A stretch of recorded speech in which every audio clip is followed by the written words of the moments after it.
শান্তিৰ দিশে গণতন্ত্ৰ ৰক্ষা কৰিব গৌৰৱ গগৈয়ে অসমীয়া স্বাভিমানৰ গৌৰৱ উদাহৰণ প্ৰচাৰৰ সময়তে গৌৰৱ গগৈ এটি গীতেৰে সঁচাকৈ আমাক আপ্লুত কৰিছে। গৌৰৱ গগৈ জিন্দাবাদ, গৌৰৱ গগৈ জিন্দাবাদ, গৌৰৱ গগৈ জিন্দাবাদ। সঁচাকৈ আমাৰ অসমত ধৰ্ষণ, লুণ্ঠন ইত্যাদি বহু উপদ্ৰৱ হ'বলৈ ধৰিছে। আমাক এজন সৎ ব্যক্তি লাগে আৰু সৎ সাহসী মানুহ লাগে, যি নেকি আমাৰ গৌৰৱ গগৈৰ দৰে দিল্লীত কথা ক'ব পৰা এগৰাকী ব্যক্তি লাগে। সেইগৰাকীয়ে হৈছে গৌৰৱ গগৈ। গৌৰৱ গগৈ যিহেতু কলিয়াবৰ সমষ্টিৰ পৰা যোৰহাটলৈ গুচি গ'ল, তাত আচলতে টিকেট পালে, তথাপিতো আমি গৌৰৱ গগৈক অতিকৈ ভাল পাওঁ আৰু অতিকৈ মৰম কৰোঁ। কাৰণ গৌৰৱ গগৈ আহিলে আমাৰ পিছুৱাই থকা অঞ্চলসমূহত তেওঁ নিশ্চয় ভুমুকি মাৰে আৰু সেয়েহে ভাল লাগে। তেওঁ আহিলে এজন যে সাংসদ আহিছে তাৰ আমাৰ অনুভৱ নহয়। সেই কথাটো আমি আচলতে নিজে বুজি পাইছোঁ আৰু কৈছোঁ। যি এগৰাকী সাংসদ তেওঁ আহিলে সাধাৰণ মানুহৰ সৈতে যেনেকৈ কথা বতৰা পাতে, তেওঁক যে এজন আমি সাংসদ তাক পাহৰি যাওঁ। হয়, আমাৰ নিজৰ ককাই ভাই বা ভাই বন্ধুৰ নিচিনাকৈ তেওঁৰ লগত আমি বাৰ্তালাপ কৰিবলৈ সুবিধা পাওঁ। সেয়েহে মই তেওঁক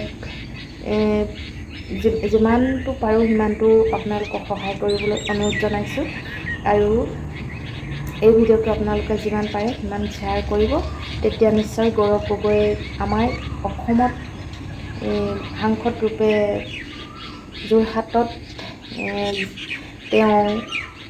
জিকি আমাৰ দিল্লীত মাত মাতিব পৰাকৈ সুবিধাকণ আপোনালোকে দিব বুলি মই আশাবাদী।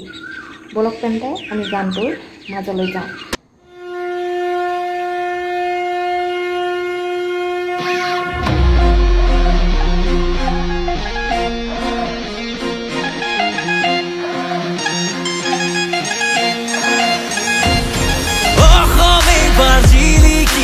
শান্তিৰ দিশে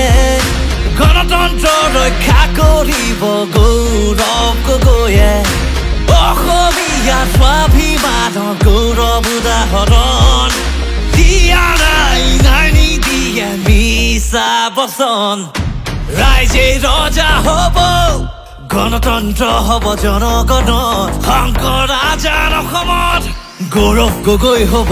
আতৰত অসমৰ গৌৰৱ গৌৰৱ গগৈ যোৰহাটৰ গৌৰৱ গৌৰৱ গগৈ বলিষ্ঠ কণ্ঠ গৌৰৱ গগৈ আমাৰ ভৱিষ্যত গৌৰৱ গগৈ অসমৰ গৌৰৱ গৌৰৱ গগৈ যোৰহাটৰ গৌৰৱ গৌৰৱ গগৈ বলিষ্ঠ কণ্ঠ গৌৰৱ গগৈ আমাৰ ভৱিষ্যত গৌৰৱ গগৈ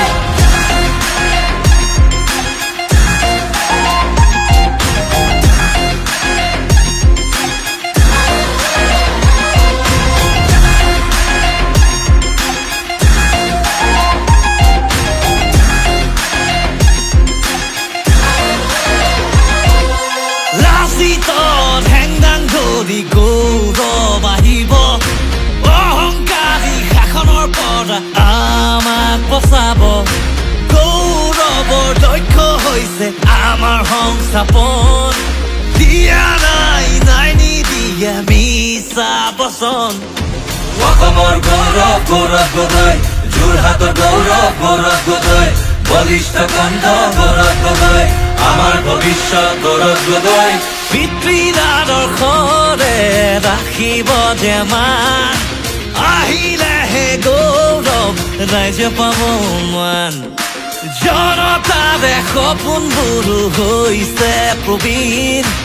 অসমৰে ভেটি গঢ়ি কৰিব নবীন অসমৰ গৌৰৱ গৌৰৱ গগৈ যোৰহাটৰ গৌৰৱ গৌৰৱ গগৈ বলিষ্ঠ কণ্ঠ গৌৰৱ গগৈ আমাৰ ভৱিষ্যত গৌৰৱ গগৈ অসমৰ গৌৰৱ গৌৰৱ গগৈ যোৰহাটৰ গৌৰৱ গৌৰৱ গগৈ বলিষ্ঠ কণ্ঠ গৌৰৱ গগৈ আমাৰ ভৱিষ্যত গৌৰৱ গগৈ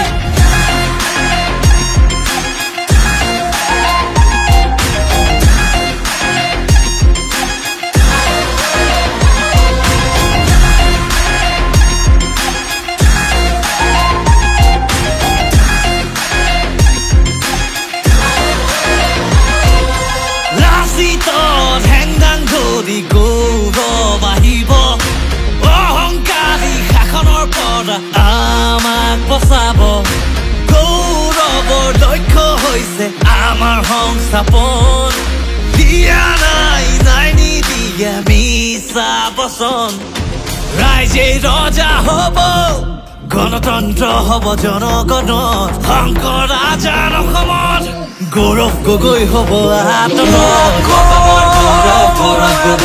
যোৰহাটৰ গৌৰৱ গৌৰৱ গগৈ বলিষ্ঠ কণ্ঠ গৌৰৱ গগৈ আমাৰ ভৱিষ্যত গৌৰৱ গগৈ অসমৰ গৌৰৱ গৌৰৱ গগৈ যোৰহাটৰ গৌৰৱ গৌৰৱ গগৈ বলিষ্ঠ কণ্ঠ গৌৰৱ গগৈ আমাৰ ভৱিষ্যত গৌৰৱ গগৈ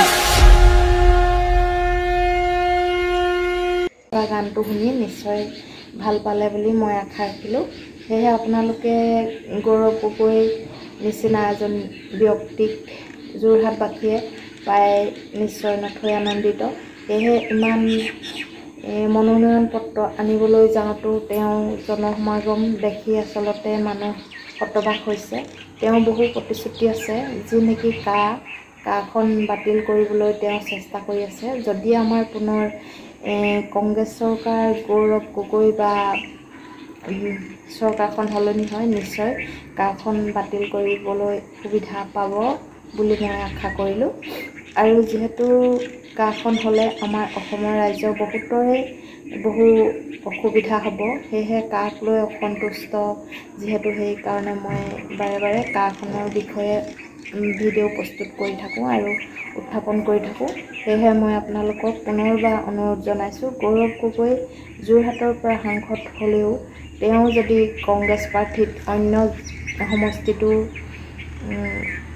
জিকে তেন্তে নিশ্চয় গৌৰৱ গগৈয়ে সকলো সাংসদকে আগুৱাই নিব বুলি মই